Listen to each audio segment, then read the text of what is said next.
Sahabat Hikmah di balik kisah.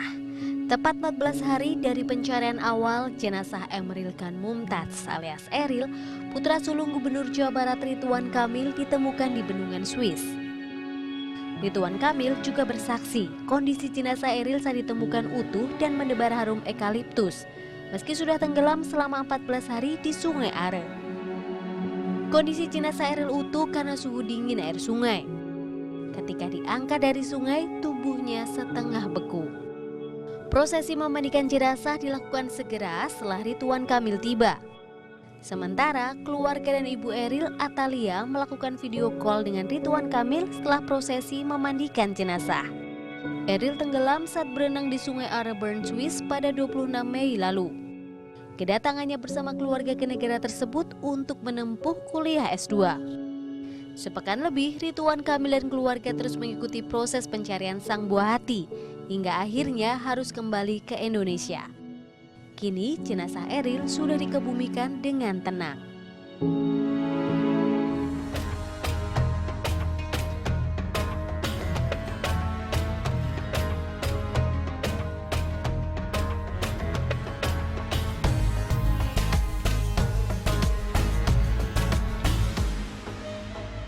Assalamualaikum warahmatullahi wabarakatuh. Alhamdulillah pagi ini kita kembali berjumpa sahabat Hikmah bersama saya Rahma Hayuning dia. Dan hari ini ada kejutan buat sahabat karena kita sudah ditemani oleh Ustadz Wijayanto. Pak Ustadz, apa kabar? Alhamdulillah aman terkendali. Aman terkendali. Ya. Oke, nah Pak Ustadz, kita mau membahas sebuah berita yang sangat menyeret perhatian publik akhir-akhir ini. Belakangan ini kan kita semua dibuat harap-harap cemas ya Pak Ustadz ya, oleh musibah yang menimpa putra sulung Ridwan Kamil atau Kang Emil. Allah yarham, mudah-mudahan Nah, Allah itu dia Pak Ustadz. ampuni semua kesalahannya. Amin, amin ya Rabbal Dan Alamin. husnul khotimah. Amin, Ya. amin. Dan alhamdulillah saya sempat di Pakuan juga. Oh iya? Iya. Iya, Sangat berarti kan datar. sudah dimakamkan, Ya. yang juga membuat publik itu kemudian apa ya Pak Ustadz ya, terperangah, bukan terperangah ya, Iya, lebih kepada karena itu bukan sekedar kematian, itu kematian yang istimewa dan saya pikir itu memberi pembelajaran penting bagi kita supaya kita jadi al-mikyas atau al-kayis. Al-kayis atau al-mikyas itu adalah orang yang cerdas. Orang yang cerdas bukan profesor, doktor, dosen-dosen ITB, IPB, UI, UGM, UNER, bukan. Orang yang cerdas kata Nabi adalah orang yang selalu dzikrul maut dan istiqdad untuknya. Dia selalu mengingatkan kematian dan ada persiapan ke sana. Dan tidak mudah untuk membuat sebuah kematian. Mohon maaf, belum tentu kematian kita itu seindah Eril. Nah, ini kan ada hal yang istimewa.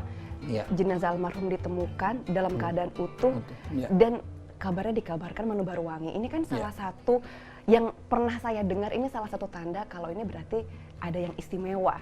Iya. Dari almarhum. Nah, betulkah demikian tanda-tandanya salah satunya adalah jenazahnya wangi gitu, Ustadz? Iya.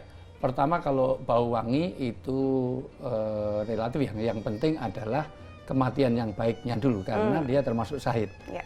Walaupun syahid tidak hanya tenggelam.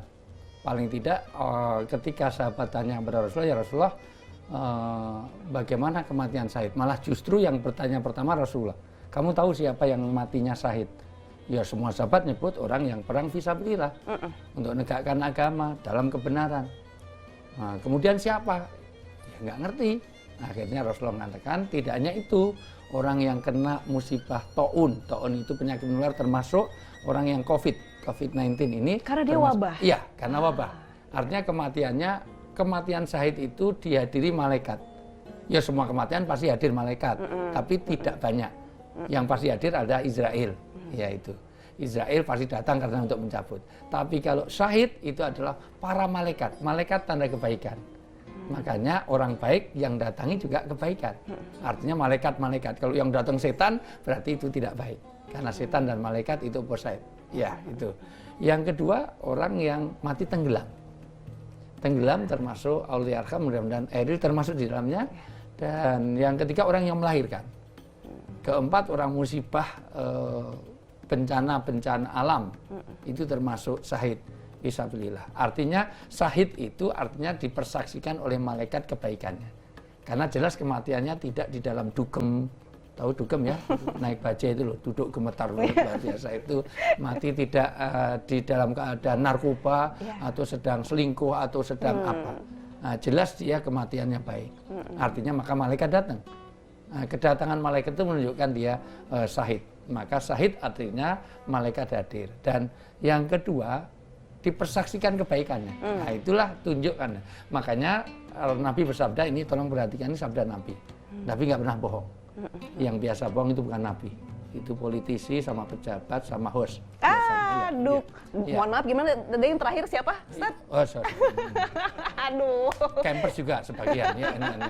Aduh, semuanya kena nih. Ya, narsum juga salah Narsum satu juga ya, keluarga oh juga, iya. Tapi artinya kita semuanya punya potensi salah. Betul. Bohong itu. Tapi kalau Nabi kan enggak. Nabi enggak, Nah, betul. kalau ada suatu jenazah disaksikan 3 orang saja, dia menyaksikan kebaikannya, maka cukuplah malaikat mencatat dia orang baik. Makanya kadang-kadang ketika kita takziah suka dipersaksikan, ini orang baik enggak gitu. Nah, baik kan?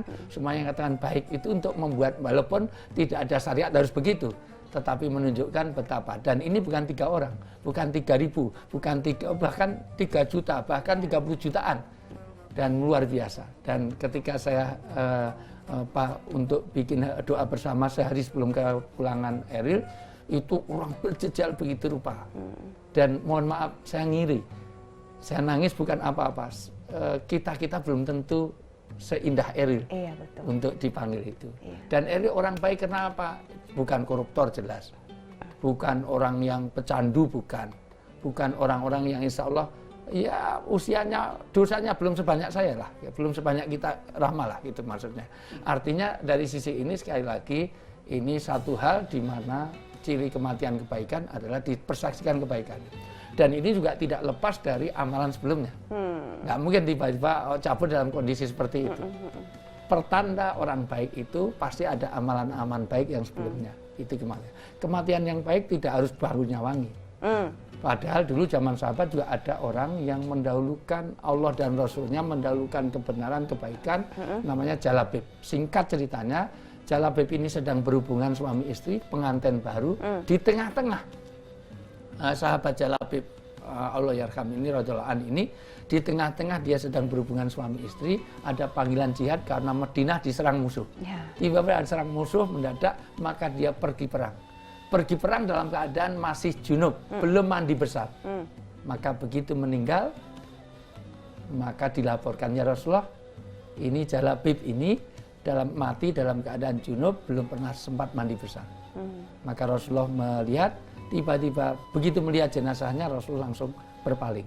Begitu berpaling, ya Rasulullah kenapa? Apa ini orang jelek? Ternyata malaikat dipertunjukkan, malaikat dan bidadari itu berebut. Dia belum masuk surga tapi bidadari. Bidadarinya cantik, mulai bening. Itu orang remaja kalah jauh, itu semuanya.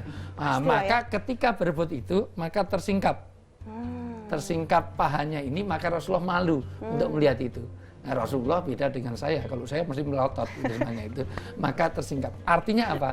Ini tanda kebaikan, dia mendahulukan kebaikan, kebenaran. Maka salah satunya, maka Rasulullah mengatakan, kuburlah dia dalam apa adanya, artinya tidak perlu dikafani itu. Walaupun dalam keadaan junub, kata Nabi, inilah kematian yang baik. Mati dalam kebaikan karena dia mengutamakan, mendahulukan satu kebaikan, kebenaran, di tengah-tengah kesenangan pribadi yang tadi sedang berhubungan.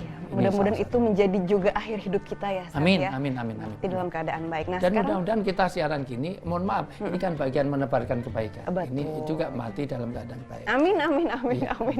Saat ini kita mau ngobrol soal mati nih, karena kan tema kita hari ini adalah ketika maut menjemput. Ini kan sesuatu yang kita nggak tahu kapan datangnya. Nah, ini kita mau ngebahas soal mati, tapi matinya ini belum final gitu.